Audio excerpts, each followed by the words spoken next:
Mastermind my business. Got a couple topics I want to hit today. If you're here from the online premium partners community, premium partners on Patreon. That's that got a nice ring to it. Premium partners on Patreon. Premium. We're gonna be talking about Elon Musk's new dystopian. I can't stand some of this stuff. City. And then we shot some after photos, and I had this epiphany. I was telling Zach about fitness in the car, and this is not going to be a fitness video, but I wanted to play a fitness video and then tie it all in context of all right. business. So let's jump into this. Okay, so I'll intro this. Elon Musk wants to build a city where workers can live and work and pay a reduced rent.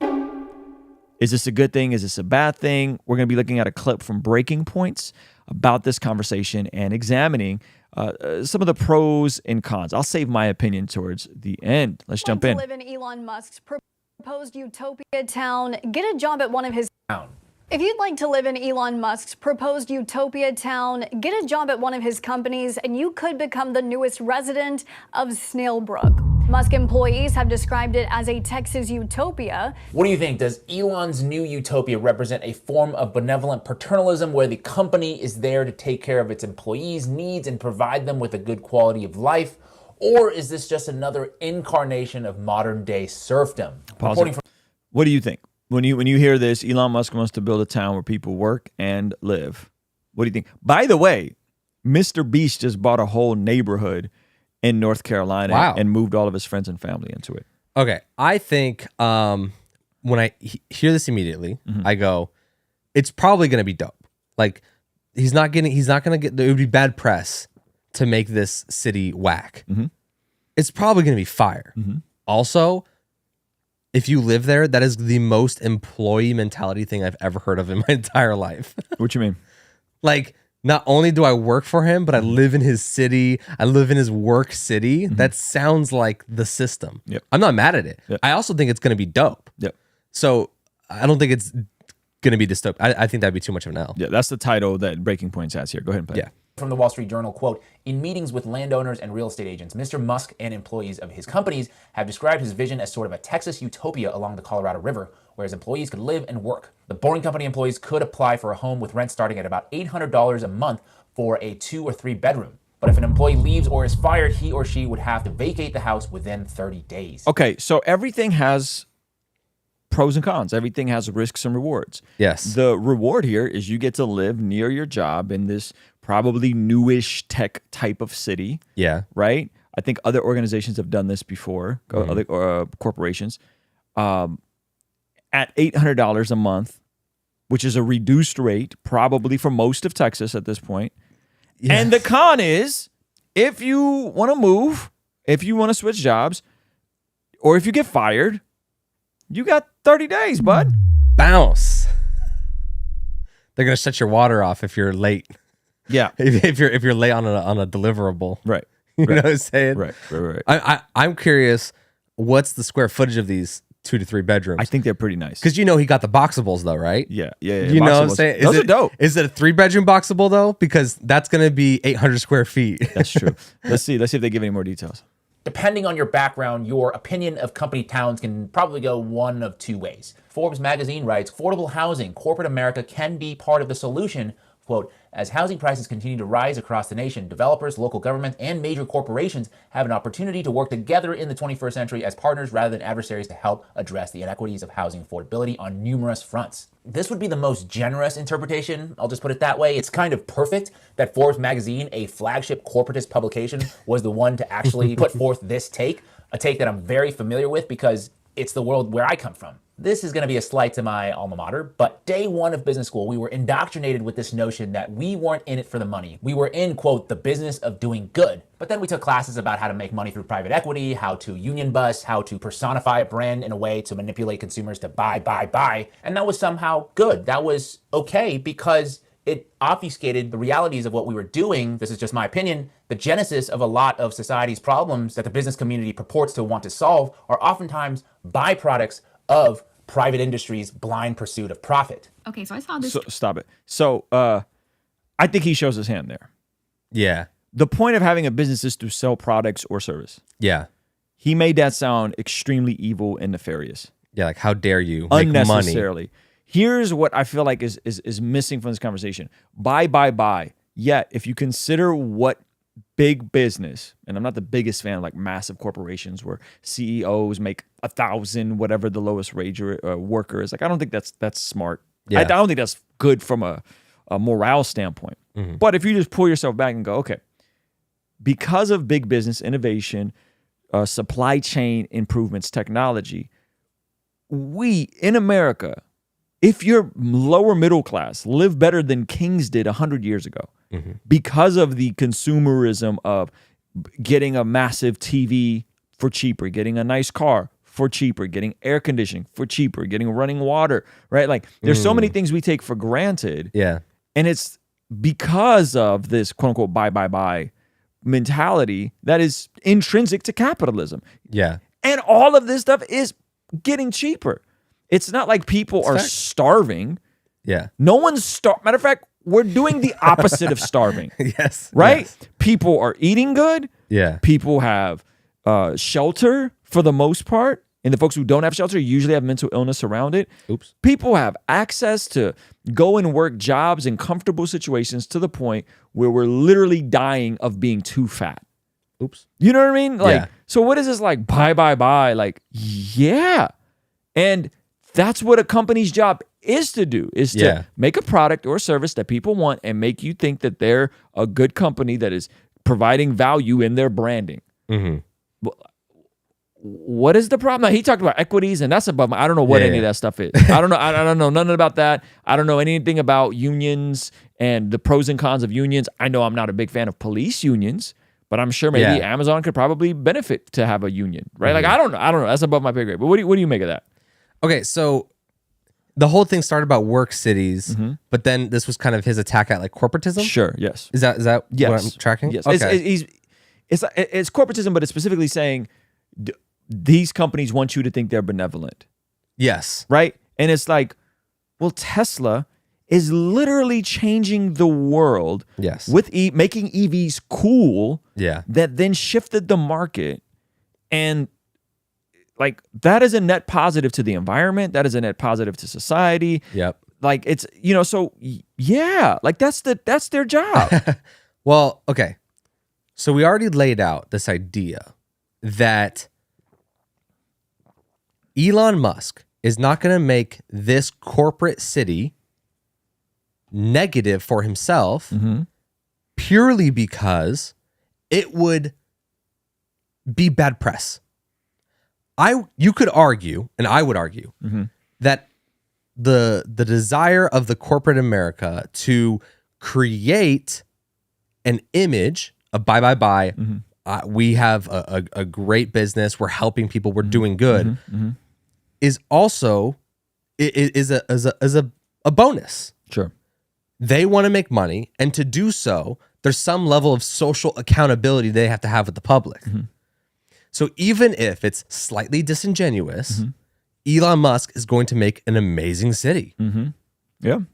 And but I would even say, I don't think it's a false binary. Like I think that's a false binary. Yes. Like even if it's slightly disingenuous, like this idea that business owners are cutthroat and just want to squeeze everything they can from people and they're bad guys. Like, or he wants to make a great product that serves the people that can afford it.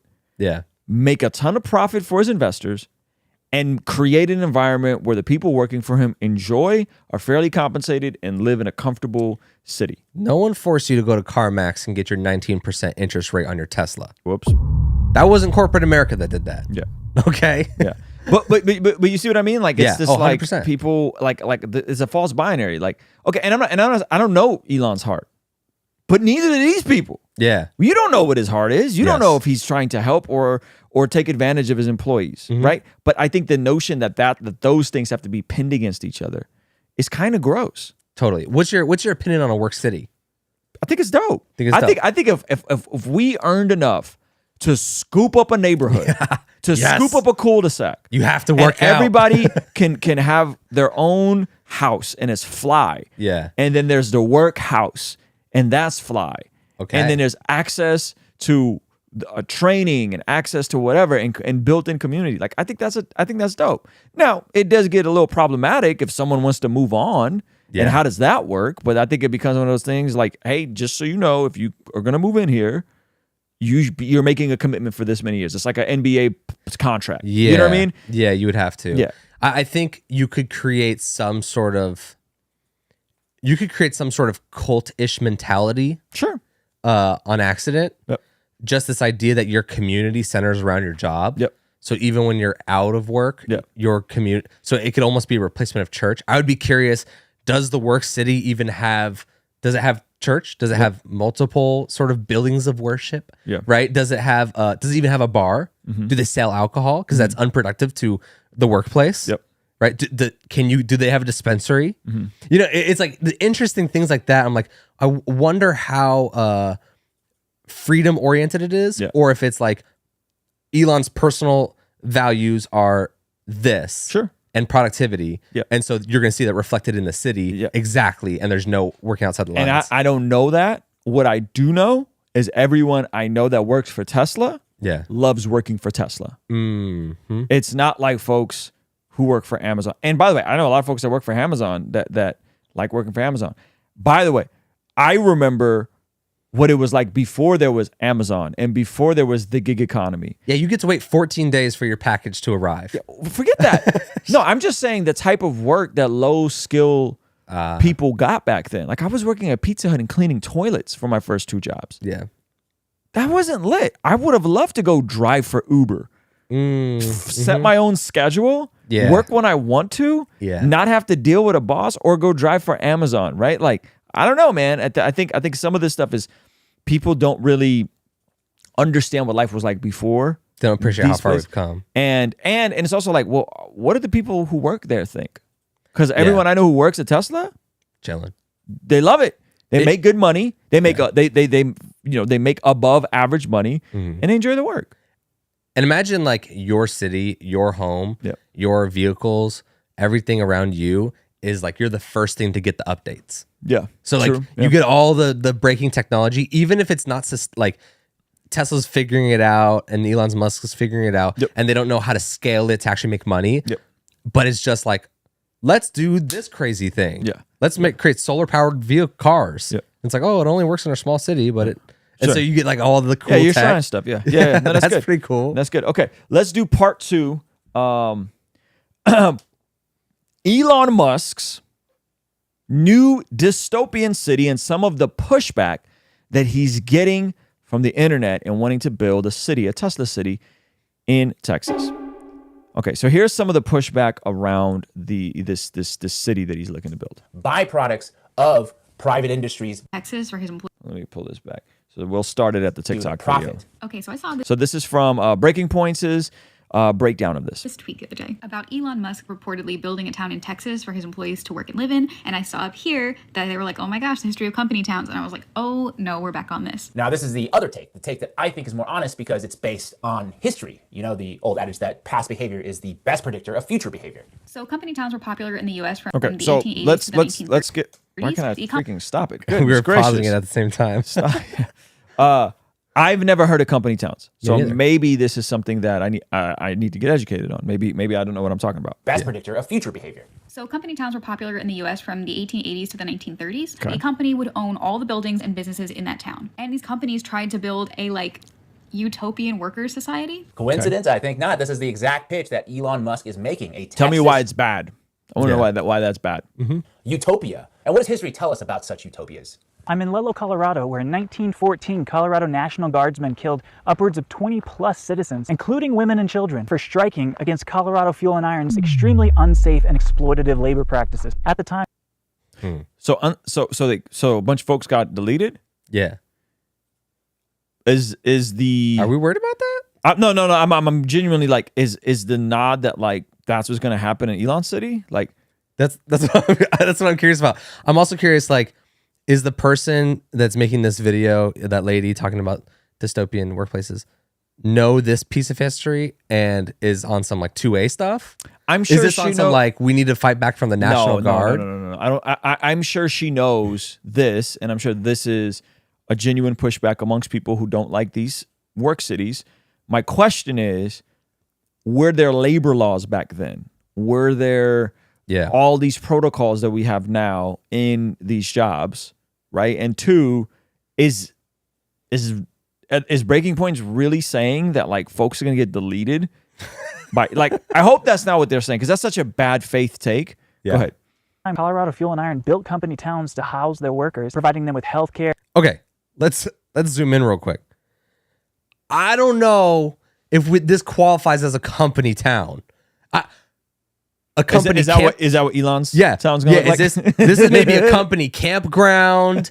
You could say company tents, company outing even. But like we can all sober-mindedly understand if this was a company town, they were living in tents, that there probably weren't the labor laws that you're talking about. In that it probably has a lot more regulation and less liability than what they're going. They're probably dying from colds. They got the flu and they're like, all right.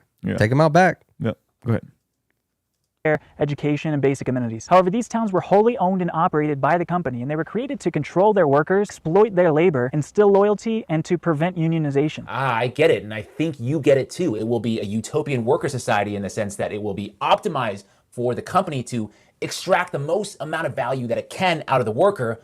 Key tenets of such utopia: productivity, efficiency, centralized control. Is it possible that it is? Why is all this bad? Productivity, loyalty. Yeah, that's what a business wants. Yeah. Why? Because that is how you make a profit. Yeah. Right? Yeah, but I could see when you're starting to it goes back to what I was saying, like, are they not going to have alcohol? Are they not going to have church? Are they going to have churches? Are they not going to have certain religions? Yeah. Like what could it be to create that productivity and loyalty? You know what I'm saying? Like there's a level of loyalty you should have at a job. Sure. I 100% believe that. Okay. There's also a level of autonomy that you should have separate from the job. Absolutely. In case it goes south. Absolutely. Something happens, massive life change. Yes. And you're like, oh, I don't have to like pack up my wagon and like horse and carriage and roll out of town. So I think that's the point of loyalty. That it's like a little like, what are we talking about here? That could be unhelpful. Yeah. Okay. Let's keep going. It is not a coincidence why in America healthcare is tied to your employer, vacation days, if you get any at all, are set by the company, sick days, parental leaves, all tied to your employer. I think this is done by design to increase the corporate sphere of influence and limit your recourse against potential exploitation. Do you really want to add housing to that list as well? Or go build your own business. Or go make your own town. Right? Go build your own business, go build your own town. Yeah. Or go work at a smaller company. Yeah. Right? We're doing this in real time. We're doing this right now in real time. Yeah. Hey, 3 channels, 2 videos on every channel, 7 days a week. Yep. We can get done in 4 days. Sweet. We take Fridays off. We can take a half day on Fridays. The goal is a 4-day work week. Yep. And it's approximately, we're doing approximately 30 to 32 hours of work, of actual work. Right? Yeah. That's the bar. That's the standard. Can we figure it out? Can we not figure it out? Of course we want efficiency. Yeah. Right? Of course we want to be productive. Yeah. And then you reward with efficiency by those bonuses, 4-day work week, whatever it is. Right. So I'm perplexed. Let's play this video. I took a job that was ran by a billionaire, and how the housing was set up is that you could either live in the housing or you could find your own like apartment or house. And these homes were nice. They were mini mansions. Okay. They were really nice, but it was terrifying because that job was so abusive, but I didn't want to leave because that meant I did not have housing. This is serfdom. No, I mean, So again, I know I'm the entrepreneur guy. Yeah. What does that word mean? How are they abusive? Serfdom or abusive, yeah. What does that mean? Yeah. What does that mean? Because they said this is the deliverables. You either do this or you don't work here. Yeah. Like, is that abusive? Yeah. I think what does abusive mean? I think that's a little bit of an optimistic view of how bad certain workplaces can get. Okay. Because hold on, man. You are so out of focus. I don't know if it's because you're turning to me. What is going on? That's why we turn autofocus off, bro. This autofocus is killing me. Autofocus is worse than. Hold on. There we go. It's back in. Yeah, turn the autofocus off. Let's see if we can actually do it without autofocus. You might have to turn it off in body. It might go autofocus out again. It's okay. That should cover it, but you might have to turn it off the body. What was I saying? Oh yeah. I think you might be sleeping a little bit on how bad corporate workplaces You might be right. Because help me understand. The variable you may be missing. Neither of us have worked for corporate workplaces. I have friends that have worked for corporate workplaces and like this is how it works. This is how it can get bad. Okay. Is that the person at the top isn't bad, the person that reports to them isn't middle bad. management. It's the middleman. It's the person that's like the boss doesn't ever do any like snarky behavior, treating people poorly, but takes all the praise for what the team actually does.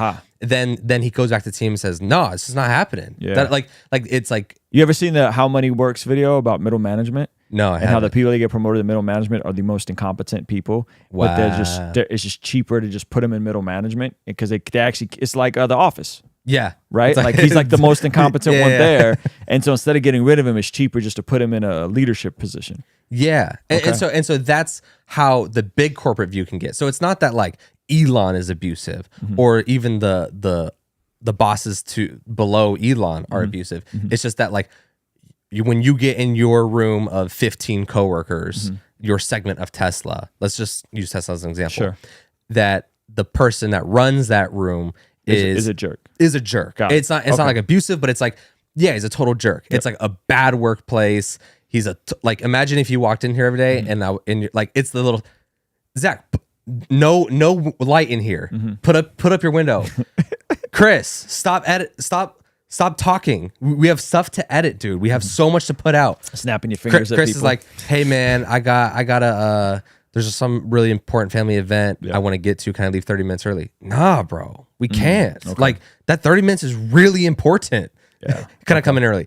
No, because it throws off our whole vibe. Like just like a stringent, intense environment that can be caused by that middle management. That's good. Now, somebody said that the gig economy deleted labor laws. Oh, get out of here with that. You know why? Because, okay, I wonder if they live in California. Because I don't know. But they're definitely pushing back. Now, so here's my thoughts on the gig economy. Go, hit me with the gig economy. Gig economy. I think the gig economy, hot take, can be a massive net positive. Yeah. For people in a transitionary season of their life. I'll give you an example. A friend of mine, we both know, he shall remain nameless. He does TaskRabbit. Oh, wow. You know what TaskRabbit is? Yeah, you go do people's laundry, pick up groceries, whatever it is. He lives in New York City. He could work for some job and make $3,000 a month, $4,000 a month and barely survive.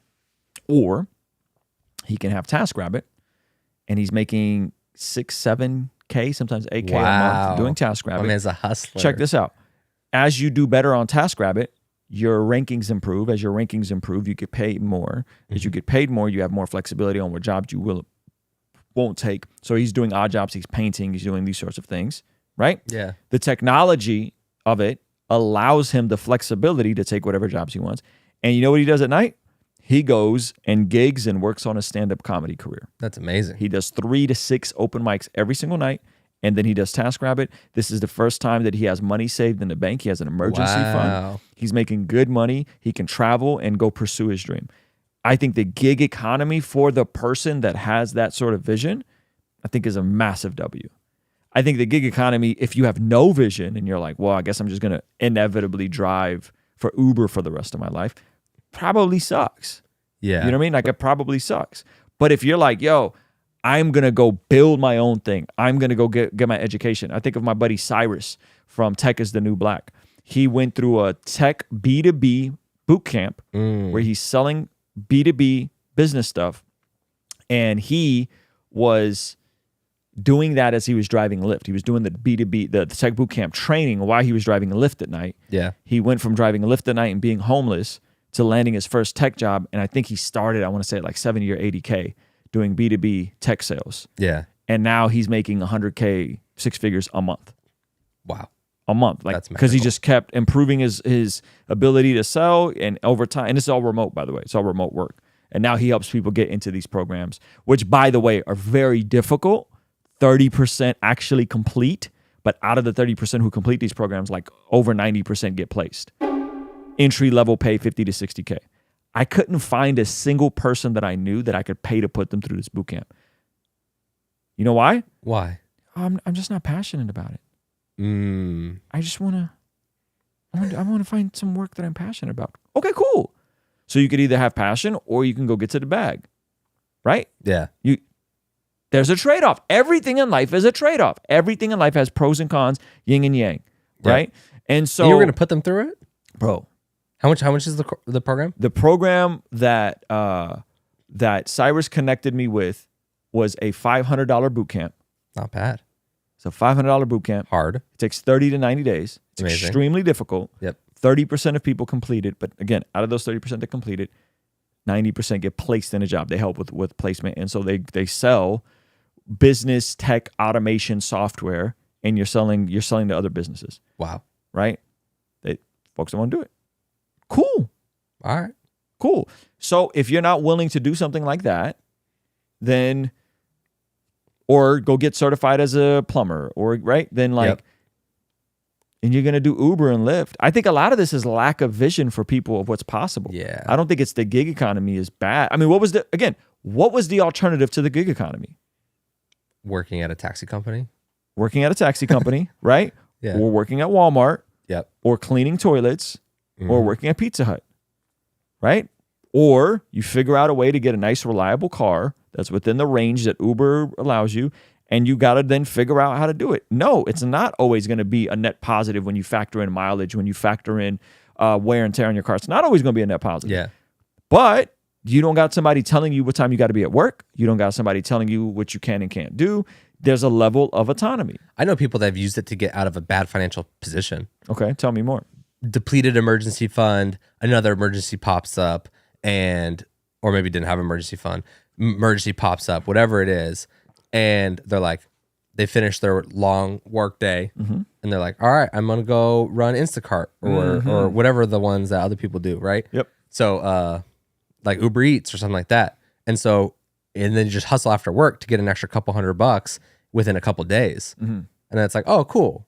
You just replenish your emergency fund fairly quickly, Right. paid for that car part that broke down or whatever it was, and Right. like got right back up. Right. I mean, that's a W. That's a W. And Uber Eats. And you didn't have to place an employer. You didn't have to like go through an interview just to make a couple extra $100. Yeah. You just sign up for the app, and then when you're done, you're done. Yep. Uber Eats, Instacart, DoorDash. I don't even think you need like a newer vehicle, because with Uber Oh, and no, you Lyft, don't. you need like a newer vehicle, and you got insurance and all that kind of stuff. I'm not sure how TaskRabbit works. You know what I mean? But Sure, you like, could do it on a bike.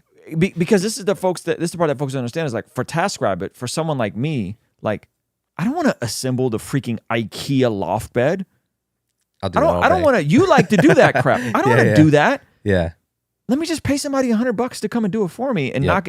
And by the way, all they do is IKEA stuff. They've probably assembled that model before. Again, that's a win-win. I think a lot of these questions, and I don't mean to be this guy, but I think a lot of these questions come down to people's mentality around these things. People don't believe that you can have a win-win. It is a win-win for me to get rid of a couch from IKEA. That's a nice couch. Yeah. Throw it up on OfferUp. Get out of here for free. Yep. Some mom who needs a side hustle has a truck, pulls up, grabs the couch, throws it on offer, cleans it up, throws it on OfferUp the next day, and makes $400 off of it. Yeah. That's a win-win. It is a win-win for me to find someone to deliver my groceries to me, because I don't have the time to go to the grocery store. It is a win-win for me to find someone to meal prep my food for me and have the food delivered every single day or every single week, and I have all my meals there. That's a win-win. Why? Because I make more money doing this than I do meal prepping my freaking chicken. All right, guys, I'll be back. I need to go cook some chicken and saute some zucchini. Right?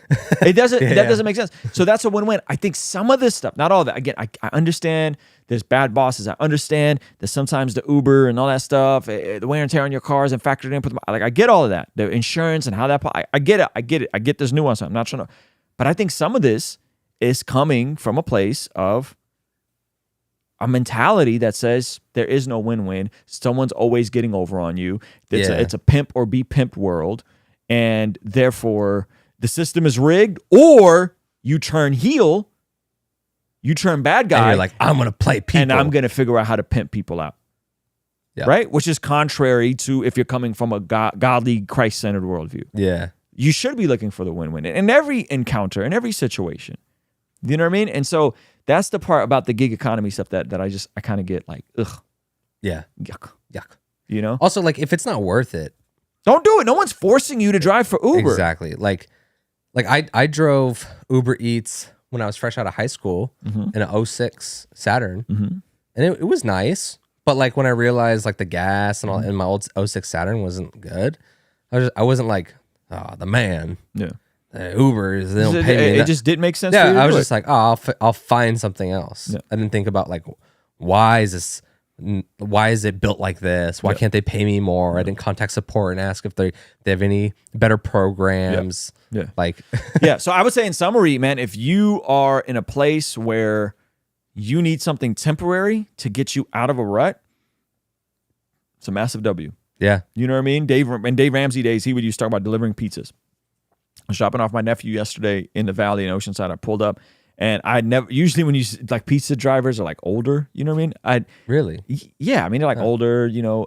I pulled up and I said, "Oh, there's a young lady, like they look like she was like 19, 20 years old, delivering pizzas at like this is like 9 o'clock." I was driving. I'm like, she getting it, you know? Yeah, you can make a couple $100 a night delivering pizzas. A little dangerous, you know, a little dangerous, especially in that neighborhood. Yeah. And so it's like folks always talk about the options of getting out there to do odd jobs for a season, not indefinitely. Yes. While you build up other skills, extend your network, and jump into additional means of earning for yourself. I think this is a mentality issue, personally. And I'm not trying to oversimplify it. But I think if you believe the world is rigged and they're trying to get you and there's no... And it's gonna be a self-fulfilling prophecy. Yeah, Matthew said he's running Uber while Shout out he's to going to Matthew. Miracosta for an electrical engineer. Come on, Matthew. See, Matthew's doing it right. And imagine what that electrical engineer job is going to pay. Come on, those engineer jobs. That's pay touches good six money. figures, multiple six figures. Yep. I think. Yep. Nuts. Yeah. Hey, Trutha. Yes, I actually reacted to it yesterday. I think that's coming out today on the Mastermind, my YouTube channel. All right, guys. That's it for this stream. We're gonna talk. I got some other stuff I want to talk about on the after party stream. If you're here later, turn the bell notifications on. Stay tuned. Abba and Preach. Abba and Preach shouted me out today, which was really cool. That's so we're really gonna be cool. talking about that, and then we're gonna talk about Lil Richard sharing his testimony on Letterman. I ain't gay no more. Chill. I am delivered. Chill. All right, we're out of here, guys. Love All you right, guys. peace. Peace.